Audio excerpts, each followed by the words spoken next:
Welcome, friends, come on in. Let's explore where truth begins.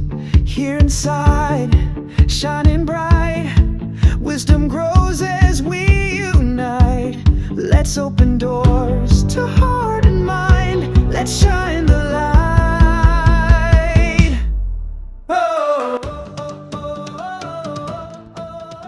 Hi, this is Susan Pitcairn, and Richard Pitcairn.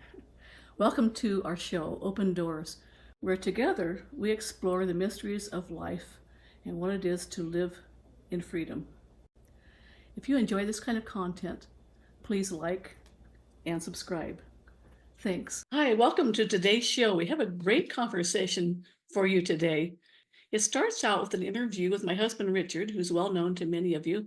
It's about how he got into a deeper study of reality based on what he was finding about the miracles that can happen with homeopathy, which are beyond the material world. So follow us through as we go deeper into the conversation and we explore such things as how to get over a possession, how a woman had got out of a Nazi death camp, and how our understanding of consciousness and the nature of our thoughts can help us navigate life in a much better way. And ultimately, we talk about how to say yes, dear, not only to the wife, but to life. So welcome. You look familiar. I think I know you. We seem to have the same last name. Yeah, I think we've met. Yeah, we have met, somewhere back in 1976, I think, in Ojai, Oh, California. yeah. Right. Didn't we get married? I think so, yeah. Oh, Yeah. So I know you pretty well, in that sense of like having spent a lot of time with you, and we've had some pretty deep discussions, and I thought that you would be one of the best people actually to have on this show, because you have a lot of insight about spiritual wisdom, about different perspectives, and we've had many discussions about the deeper issues in life. You're really quite a philosopher as well as a veterinary homeopath and other things. And so teacher. And so I would like to just really open it up to what you'd like to talk about. I mean, what really interests you most in life? Where are your passions in a sense of deeper understanding and philosophy of life and how you live and how you understand things? deeper understanding. Well, Like maybe what books you read or what teachers you follow or what ideas are important to you, perhaps insights. Take it away. well, many decades ago, when I became interested in homeopathic medicine, that sort of opened the door for me in the sense of realizing that I didn't really, before that time, have a really very accurate understanding of health and disease. I had all this education, going through veterinary school and then getting a PhD. So I had a lot of education. I was interested in finding more understanding of how to heal, how to bring health back to individuals I was working with. And that brought me to homeopathy. I wasn't satisfied with my success rate before that. So when I came across homeopathy and started to apply that because it interested me, that opened a new understanding for me, because the homeopathic perspective is quite different than the perspective that I learned in my training. So coming across homeopathy as a possible alternative to what I'd learned and beginning to see success with it, that really changed my view, because the homeopathic perspective is quite different than what I had learned. Can't both be true. What I learned in school, and I'd say it's probably the prominent view, is that what's primary reality is what we call the physical world. All this. The planet, the earth, the plants, the stones, everything, our bodies. And from that, physicality, which is the foundation for our experience, I'm giving that perspective now. They'll say things like the consciousness that comes from our brain, it's a physical phenomenon. And everything is explained in terms of what's called materialistic philosophy. That is, the material world is what's primary, which underlies all of our experience, which is what's real. The homeopathic perspective has the reverse stance, that we are spiritual beings what we call our physical bodies is an instrument that our non-physical self has created to use. The homeopathic view, being quite opposite, of course, challenged my understanding from before. Mm-hmm. And I began to search or investigate for a deeper understanding of that view, because I felt that what I saw as results of using the method confirmed the principles of it. And that's what is maybe confusing for a lot of people, and it was for me when I first heard homeopathy, the idea that there's really no substance in the remedies. It's somehow just energy, that because it's got less substance in most of the preparations than avocados number. Right. Well, that's right, because if you come from the perspective that what's physical is what has effect, then homeopathic remedies can't have any effect.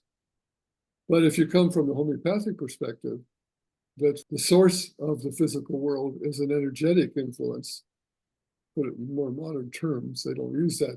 In the older writings in homeopathy, they don't use the word energetic. Mm-hmm. They talk about spiritual or non-physical, what they call life force, a force that's not physical, that brings the world into manifestation. So the question about how the medicines could have any effect, the homeopathic explanation is that there's a force or an influence or an energy, to use more contemporary terms, that is responsible for physical manifestation. It's primary. It comes before. It comes before. In other words, our bodies are formed because of an influence that's not physical. And that's similar to what a lot of physicists are beginning to Yes, it's very similar to quantum physics, actually. Because quantum physics says the same thing, that there's underlying all the physical reality is an energetic field. But some of the most famous quantum physicists said that the material world isn't real. It's a world that's brought about by the influence of energies that underlie it. So it's very much in alignment with homeopathy, but compared to the conventional allopathic view, homeopathy is quite opposite. But for me, that brought about more of a search or inquiry, an interest, I guess, probably the best way to put it, an interest in understanding it more thoroughly, because you could relate to going through your education and then come up against an idea that's quite different. It seems to be, from your experience, that different ideas seems to be supported, seems to be true. It probably most likely you're going to say, how can this be? Yeah. I want to understand it more thoroughly. How can it be that way? So you really wanted to look into it. Yeah. So I began to look more like, how can it be that way? If the world really is based on these influences, which we say are not primarily physical influences, what is that? Where does it come from? So this led you to deeper spiritual searching, which I think you were doing actually even before you encountered homeopathy. Well, somewhat, I would say, but not just that. I would say I searched in psychology, physics, especially quantum physics, studies like a placebo effect, and certainly spiritual teachings too, because you could say as part of spiritual teachings or part of metaphysics are people that have done healing with their minds or some other way other than physical, right? Right. Christian Science and other methods that we've heard of can actually bring about healings, and it's not through using physical drugs. Yeah, that's something that anybody who's into the healing arts really, it seems like, ultimately has to come to terms with. You can dismiss it, but there's a lot of evidence for it. And well, there is evidence. I mean, it's as much evidence as there is in any scientific experiment. So it's not logical to say, oh, the scientist has done this study in the laboratory and I accept it. And then somebody else that has done some similar kind of study of mental healing gives a result saying, no, I won't accept that one. Right. It's not logical. So go on. So this led you to an interest in the non-physical dimensions of healing, and I'm going to assume of life in general as well. Well, healing, yes, but also the nature of reality. Mm. If the world is not primarily physical, what is it then? You see, well, the writings that were done by the originator of homeopathy don't go that far into it, where it has any kind of explanation, other than saying that there's this energy that underlies our physical phenomena. To go further into it, you have to study other sources, and that's what I did for decades.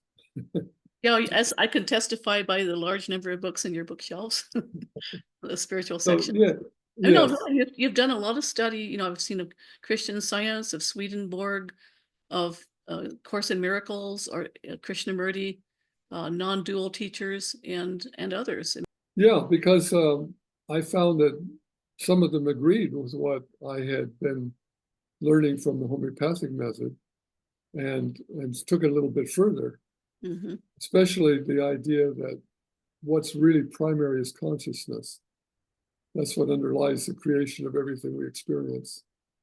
The mainstream scientific view is that consciousness comes from the brain. It's what they call an epiphenomenon, something that comes forth from the brain being a functional organ.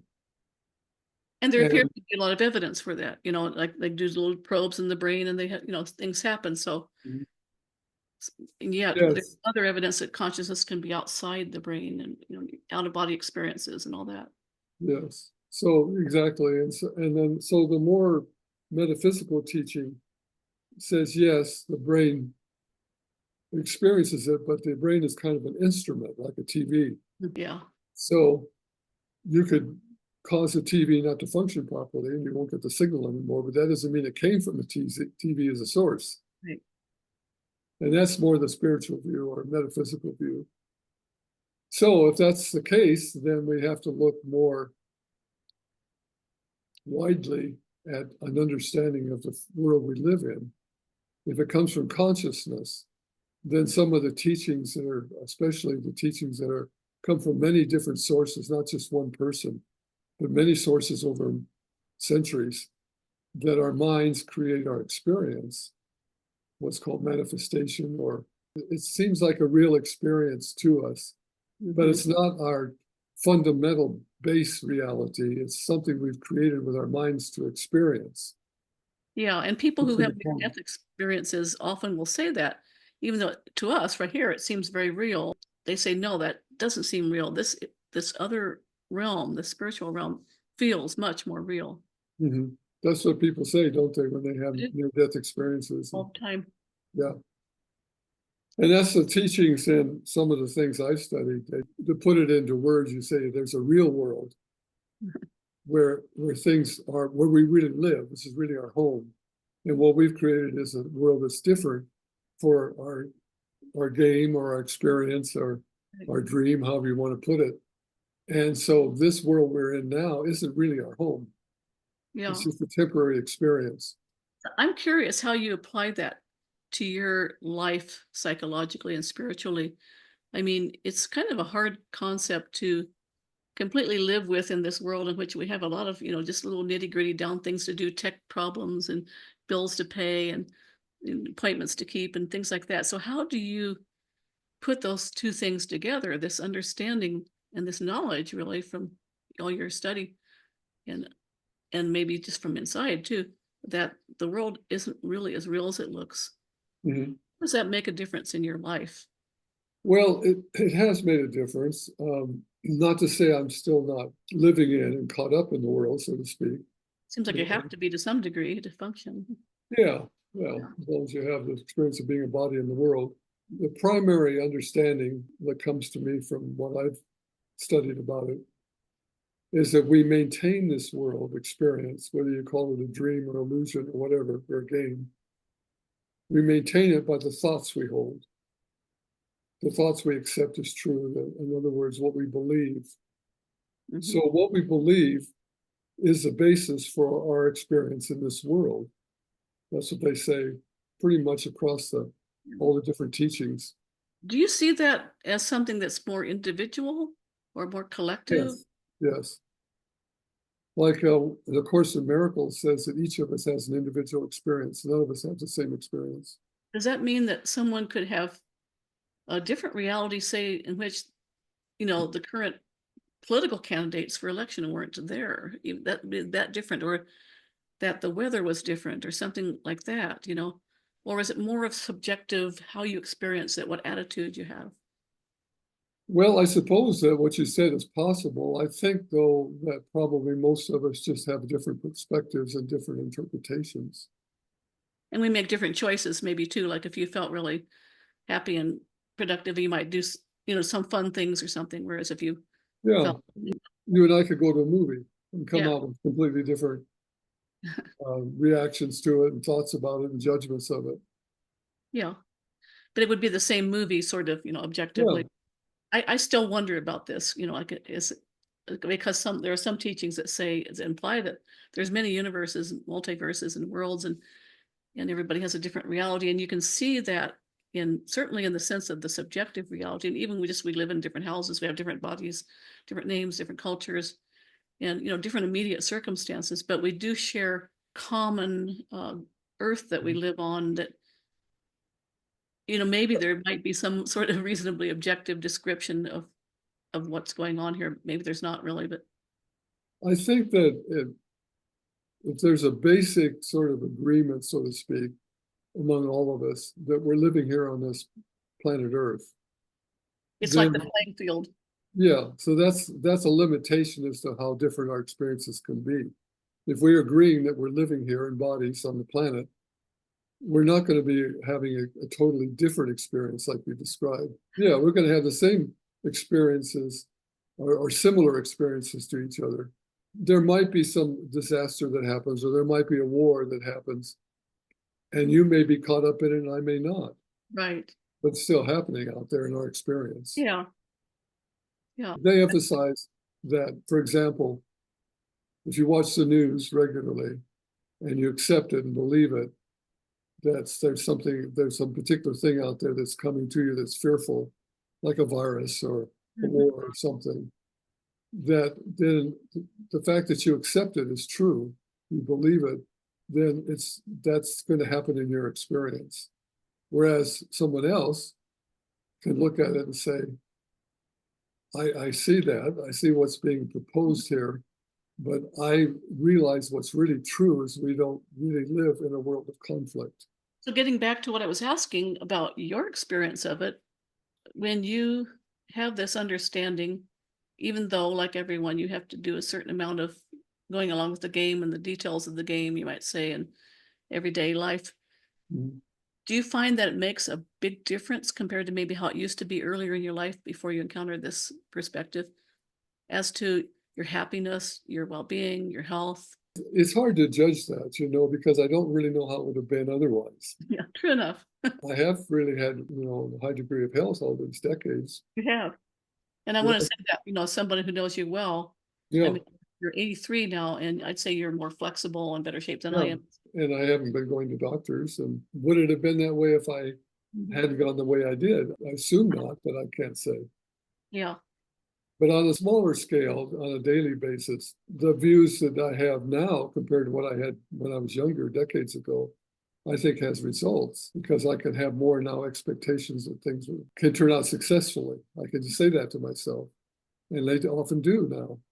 Hmm. Now, would they not have turned out otherwise? I don't have a comparison.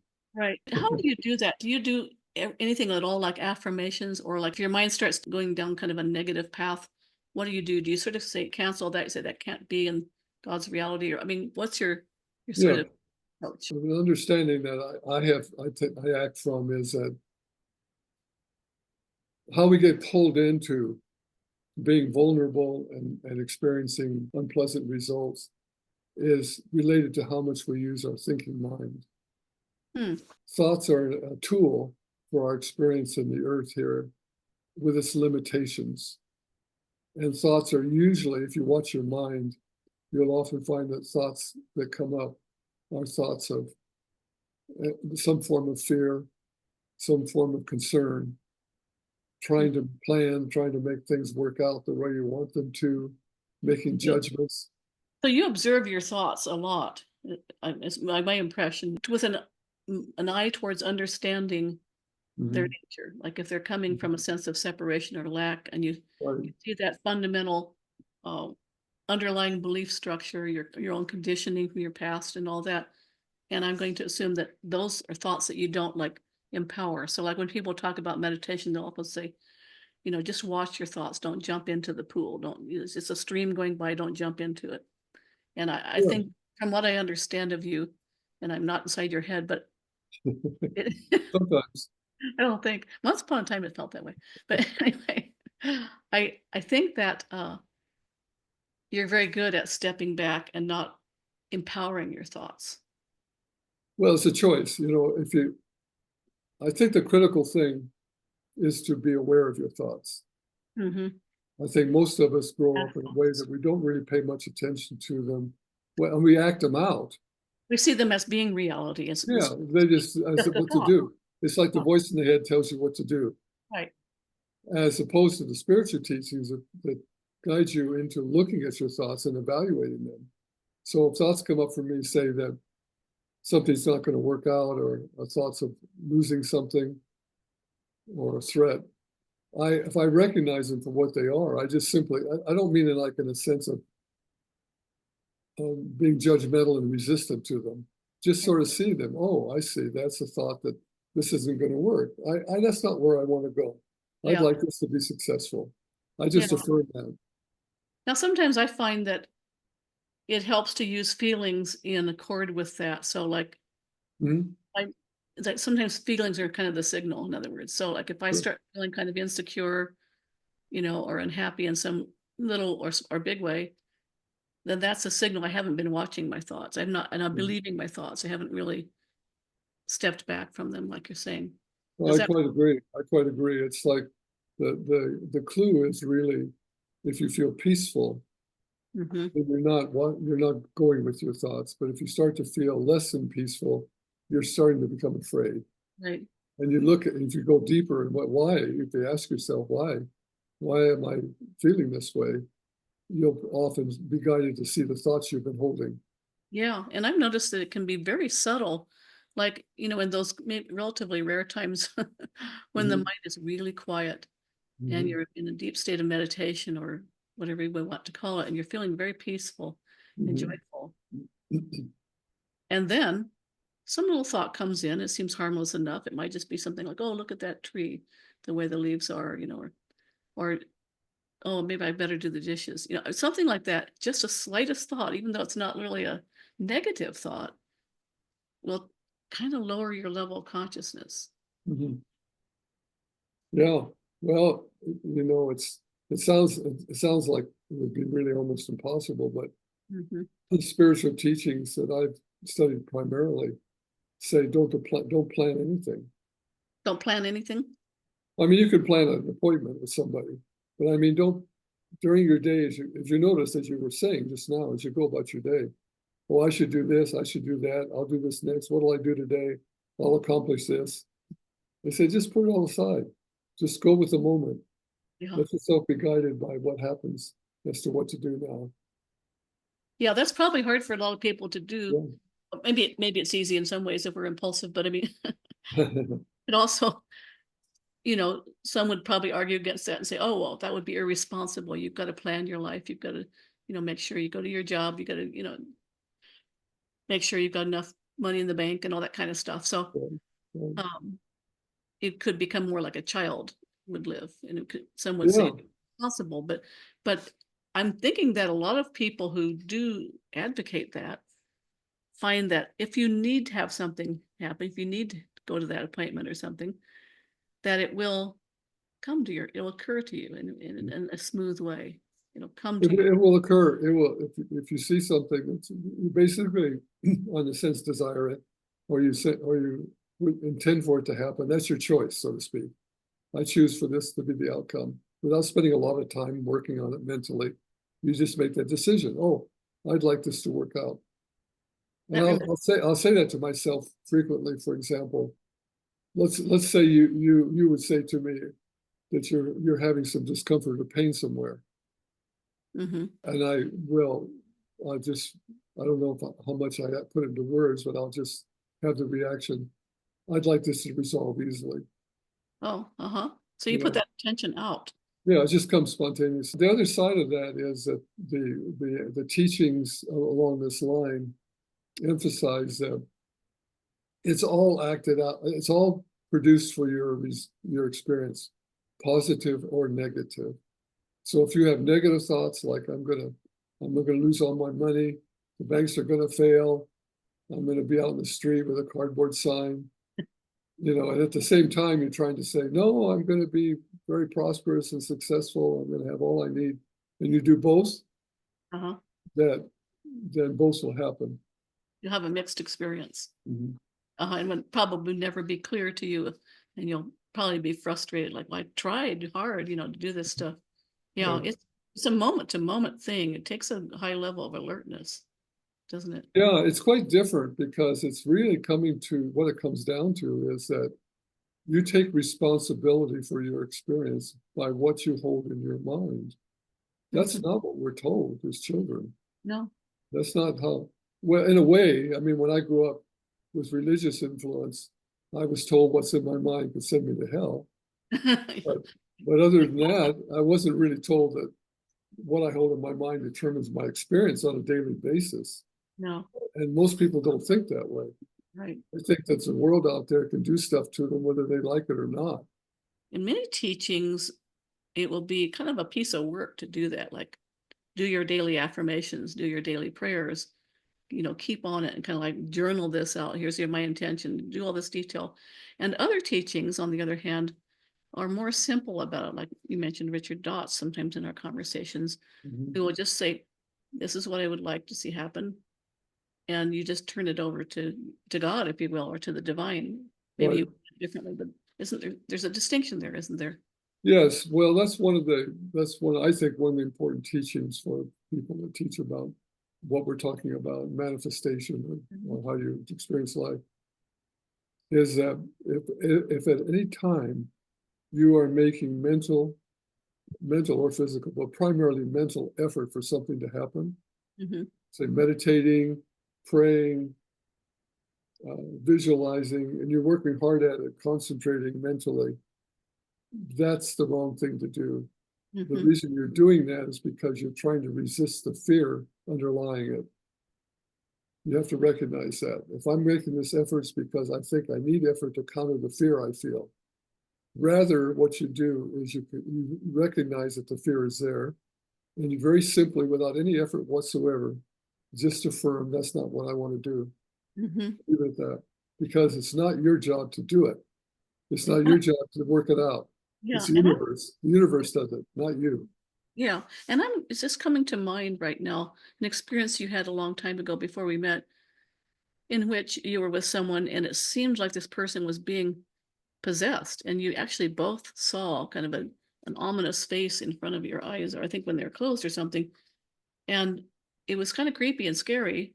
And what you did was interesting, and it made it go away. With the other person, it didn't go away so easily.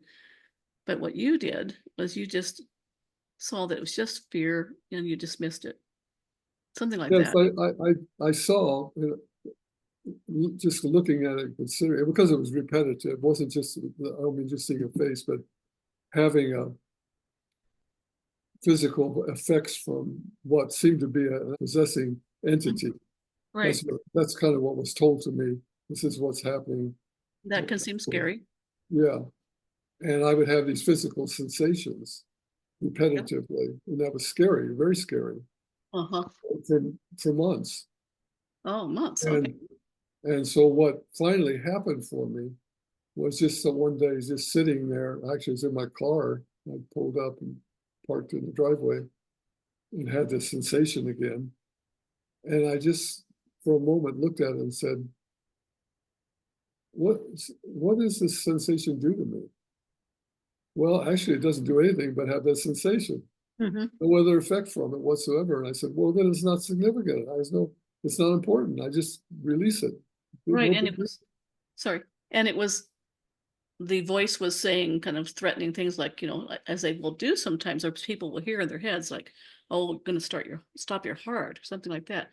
I had been told prior to that by voices that what I was feeling was they're basically taking me over, Uh-huh. grabbing me on a psychic level and taking over my spirit. But as I said a moment ago, when I looked at it sort of neutrally, without a lot of fear and just ask myself, well, what's actually happened? Mhm. Yeah. Well, all I ever did was just feel the sensation, nothing more than that. I said, well, it's no big deal then. It doesn't have any power. Yeah. So, the hell with it. I released it. That I've been kind of taking that advice a little bit lately when it comes to what's going on in our world, which there's a lot of threats, World War III may be coming, the banks may crash.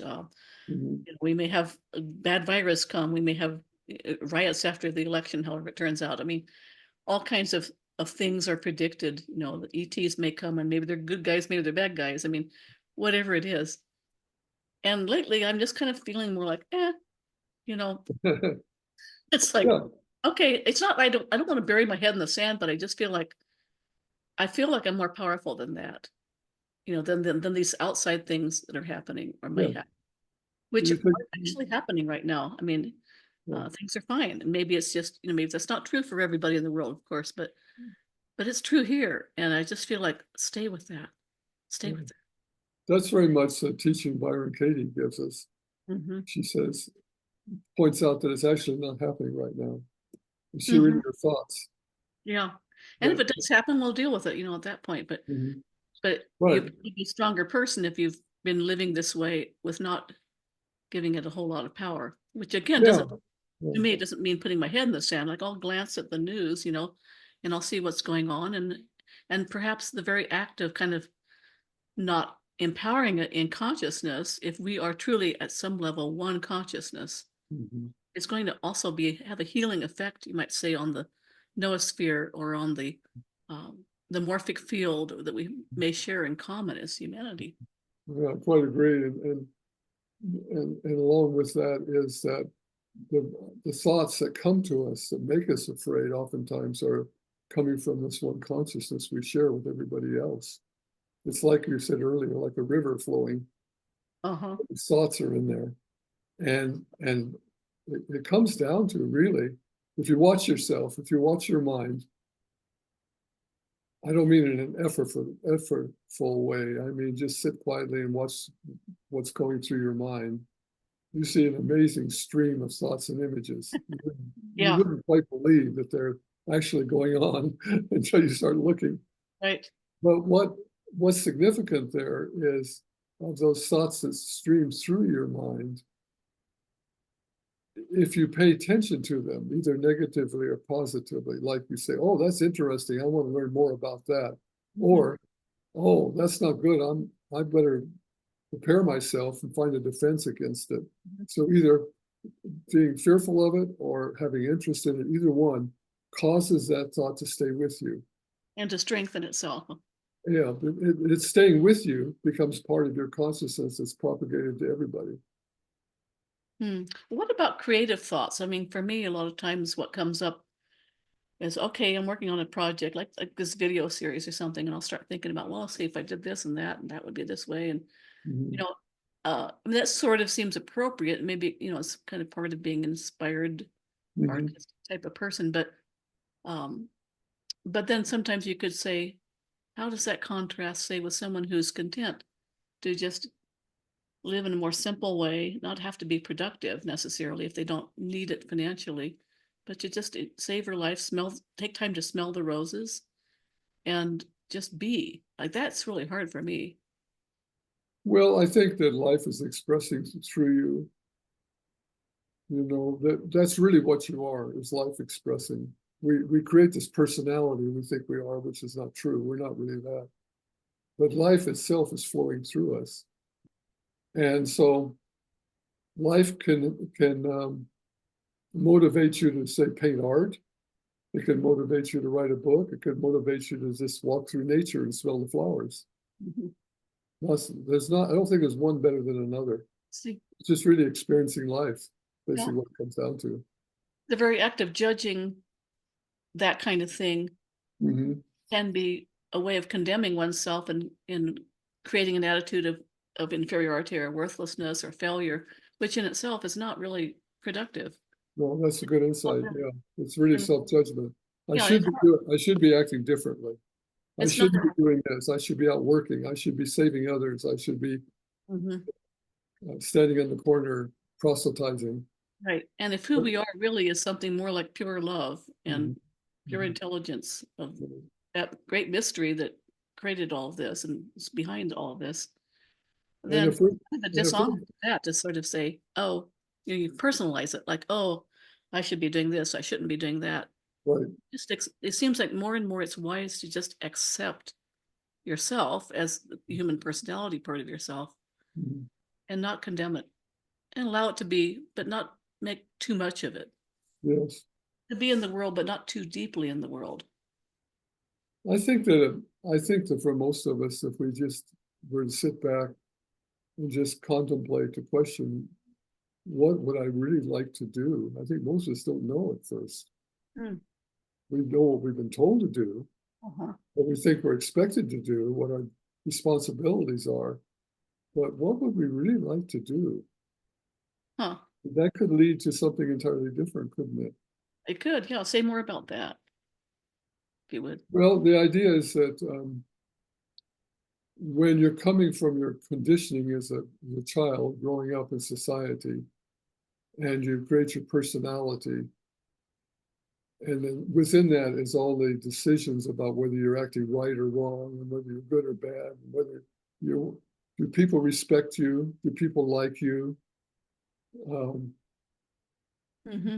do I look attractive enough, or are my physical defects too prominent, and Yeah. on and on. So a lot of it is just self-judgment and worry about how people think about us and whether or not they like us.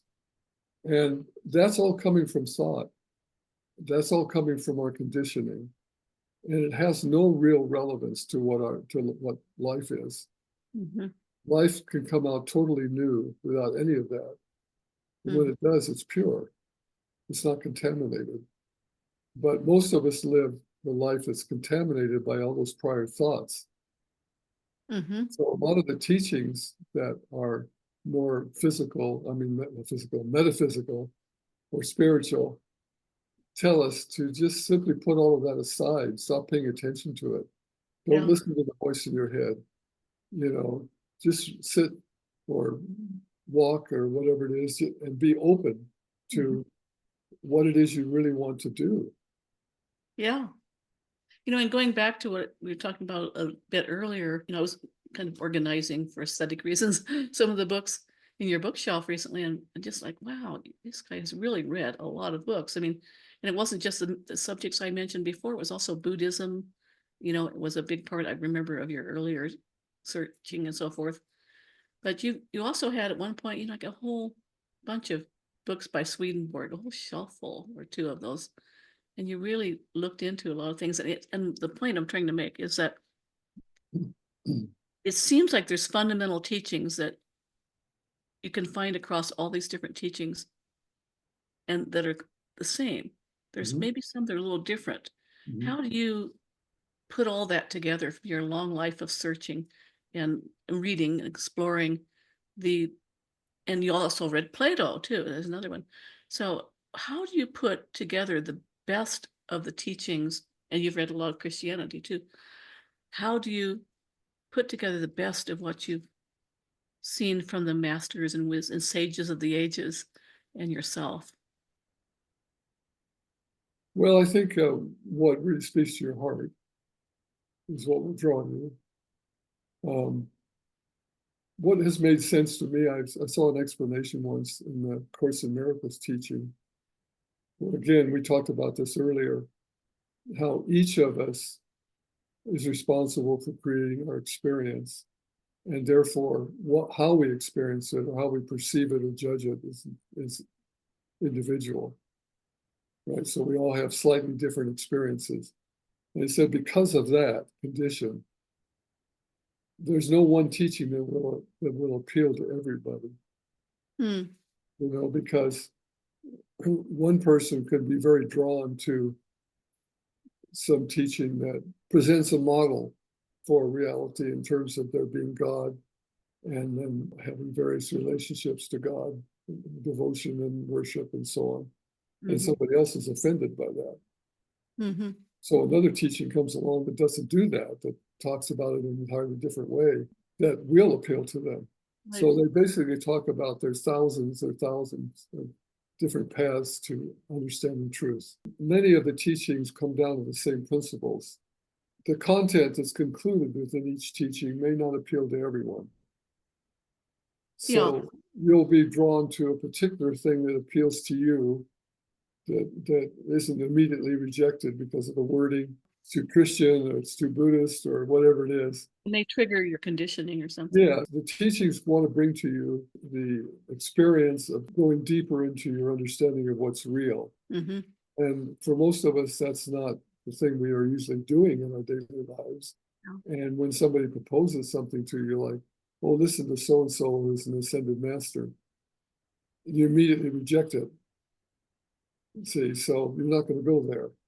Somebody else may be drawn to it and maybe actually a learning experience for them. Mm-hmm. So they say there's a lot of different teachings out there, but they all come down to the same basic reality or truth that the world we're in isn't our permanent world. It's temporary. There is something other than this. We are actually spiritual beings. Yeah. And part of the qualities of that include love and wisdom and acceptance and all that. I mean, it seems like some of the religions really emphasize love, like love thy neighbor as thyself, for example, in teachings but there's also that sense of blessing others, like in Buddhism, there's a lot of that. May I be happy, may all beings be happy. I don't really like that neighbor, so I love the one next to him. Oh, I kind of like that one over there. Yeah. Yeah. Well, it's really tempting, isn't it, to judge our neighbor too. That's something like Byron Katie really goes into that topic. It's like for anyone who's out there who's listening, who has the issue with feeling really judgmental, including ultimately of oneself, because it's all ultimately oneself. You might try reading some more, listening online to Byron Katie. She has some good things to communicate. And as you were saying, we tend to judge others. And the more we judge others, the more isolated we feel. The more self-love is blocked for us. You can't really love yourself when you're criticizing others around you. It doesn't work. Right. And it's important to distinguish on self-love, because I know it was for me anyway. It's not the same thing as being absorbed with yourself or being narcissistic. It's more just being accepting of yourself, seeing yourself with the same compassion that you might extend to your best friend or something. I mean, it's like. Mm-hmm. Yes, it's loving life, which is what you are. Respecting what you are. I mean, respecting this creation, respecting this body that I personally didn't make, I don't think, and there's a lot of it seems to me that is in some ways transpersonal or impersonal. A friend of ours said, I try to take being human not so personally. Yes. Yeah, so I think that's an important thing to understand, is that the act of judging others is judging life, is expressing itself. Mm-hmm. What you are. Maybe it's judging God ultimately, even. Yeah, because the effect of that judgment is not going to be restricted to that particular one person. Right. It spreads out through consciousness. You feel it too. That brings my mind to another kind of eternal question that the sages of the ages and the philosophers of the ages have asked, and that's something along the lines of, if the being or the force behind the whole of life and universe, which we may call God or the source, is ultimately loving and benevolent, then why is there evil in the world? And why would this being allow for evil, meaning great suffering, what seems like injustice, domination, and so on, predation, etc.? Mm-hmm. How do you deal with that question? I'm sure it's occurred to you many times, probably. Well, again, it relates to what we've been talking about, that we create our experience. And if we think that we're separate from everything else out there, then immediately means that there's something out there that could possibly hurt us. We're not vulnerable. Right, but then people would say, how do you apply that to those who really truly seem like victims, maybe factory farmed animals, for example, or a baby that's really suffering, that seems like are they really creating their experience, I take it a little bit differently. When I see things like that, like what you're describing, I realize it's an expression of what I hold in my consciousness. So if I see that, say that there's robbery, then I know since I'm seeing that experience Hmm. myself, then I know that's what I believe is true. I think the world contains people that will steal from each other. You sort of take responsibility for everything that you see in the Yeah. world. I take it as a lesson. It's teaching Oh. me, you believe that there is such a thing as Uh-huh. loss and that others will take it from you. In my work in medicine now, I take it when I see disease. I realize I believe there is such a thing as disease.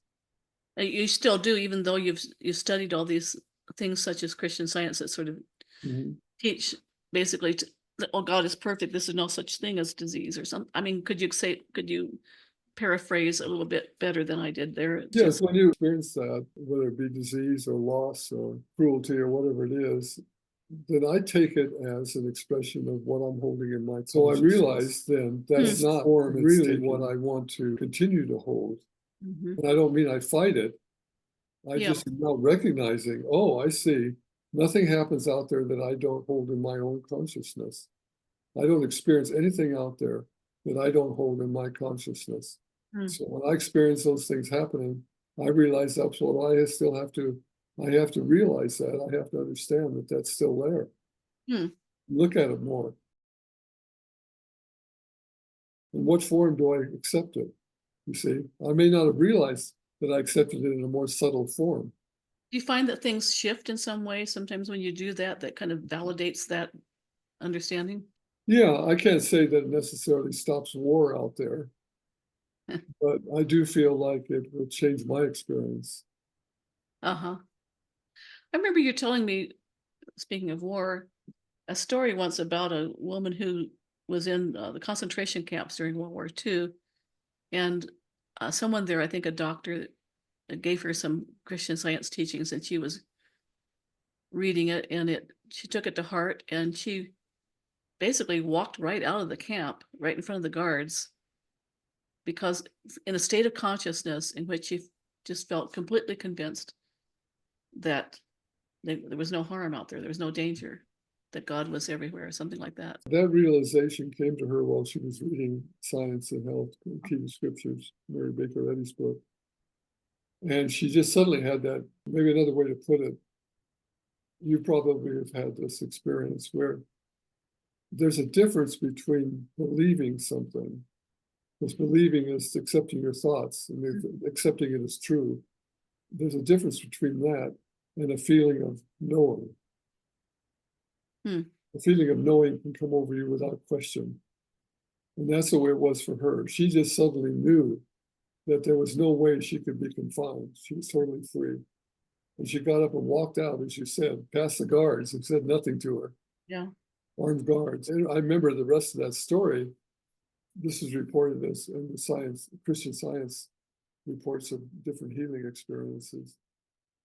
She goes out and starts walking around town, and you couldn't get meals there in town unless you had a ticket. She didn't have one. And along that way, she encountered a policeman who talked to her briefly about something, or may have questioned her, but didn't do anything with her, just moved on. And then interestingly, about a few minutes later, the policeman was about a block away, came back to her and said, "Here, why don't you use my ration card?" Hmm. So she could go get meals. Now, why did he do that? She had said nothing to her. She hadn't said, I need one. She might have. I don't remember now the details. She might have said she didn't have one. That's possible. But in any case, he volunteered that to her. Yeah, that's neat. And so she went on and had Yeah. meals.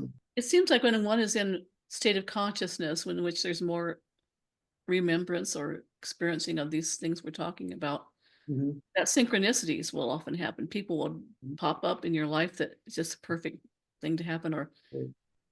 without making a big effort out of it. It's just Right. like life unfolds with the next little interesting surprise. Or Well, that's a good point. You don't make effort because life does it, not yeah, you. back to what you said about life being us, basically. It's not really us who are in charge. We take it too personally, I guess is the way to Well, put it. we tend to talk differently. We'll say, I have life, sort of like there's me, and I've This is my acquired life, life. or I've acquired love. Yeah. That kind of talk. These kind of teachings we're talking about, what they say is it's the other way around. You are life. You are love. And this phrase has been coming to me that we are within the mind of God rather than more the idea that there's souls inhabiting our bodies that then leave at death. It's more, which is, more than I used to think when I was very young, but it's more like we're all within one universal mind. Mhm. And it's expressing like maybe, many particles of water in the ocean in different ways, perhaps, or different currents in the ocean, but it's ultimately all connected. And it's not really our doing in the sense that what we usually define ourselves as being, this Susanness or this Richardness or this lifetime or this personality, which is going to come and go and has and whose moods and thoughts are constantly in flux. Yep. Hello. Well, I think this has been a very enlightening conversation, and Oh, good. I thought it would be good to share it with people because I hear a lot of this, not always as carefully as we're speaking right now, um, because of living with Richard for many years. And sometimes we'll disagree on certain topics, and I'll point out how I disagree. And he doesn't usually. I don't dare ask for your experience of I Richard. don't, you just go along. I don't, because he's a wise man and he knows that for the secret of a happy marriage is that the man always gets the last word. And Yes, that it is, yes, dear. Let that be a piece of wisdom, a takeaway for any man watching this. There you go. That's it. Well, yeah. Well, there's something to be said for just saying yes, dear, to life, right? I mean, like, yes, dear, to yes, beloved God, yes to uh, this great mystery that's creating all of this. That I'm somehow part of. Somehow it's inside. I'm inside it. It's inside me. However we put it, we're one with it, and it goes much better, does it not, when we're just at ease with what happens? Mhm. That's right. Accepting Yeah, instead of a life of resistance and judgment. yeah, We just accept life as it's showing itself. And yeah. we have the choice. We have that's basically our gift or our responsibility to simply So decide how we want to affirm what life truly is. now, not to contradict you too much, as I often will do, but what about, if we're in a situation where, say, our freedoms are being taken away, or we're being attacked maybe by some invading army or, um, some kind of threat is really happening or something. It's sort of a Krishna Arjuna moment where, do you stay outside of it all, or do you engage in the world and kind of try to fight for the good fight for justice or for something that needs to happen to defend the defenseless? Um, how do you see that? Or when people feel called to do that, or the situation's right in front of them, is that ever appropriate, do you think? Or would that keep you tied to the world? What do you think?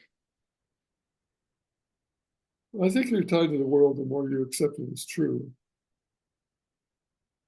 So it's hard to say how Yeah. one should act in that situation. I think, again, I just wait to be guided by Mhm. how would life want me to act it out, or how Right. does life want me to respond.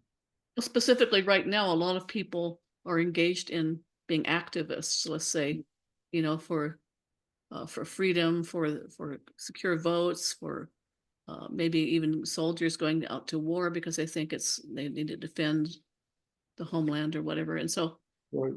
and there's that idea of being a spiritual warrior who speaks the truth and stands up to injustice and all of that. And that's something that's part of life. And I feel like I've engaged in that kind of activity myself, or thought I should anyway, both in this lifetime and in other lifetimes. And I'm beginning to think that maybe, dare I say it, that it's all just a game. And if it's all just a game, then it's kind of our choice whether or not to engage in the challenges and the risky things that could lead to suffering and sacrifice and all that. Maybe it's more like a movie, and you could go to the violent movie with the hero's journey and stuff, or you could just go to a nice romance or a comedy or a scenic movie or something like that, or an educational movie, or maybe not go to the movies at all. What you think? Yes, I agree. I think if you have a knowing that what you're seeing there is something that we have arbitrarily created as a dream or a game, you have a different reaction to it, don't you, when things happen? You Yeah, don't and get so caught up in it and feel resistant and feeling like you have to do this and have to do that.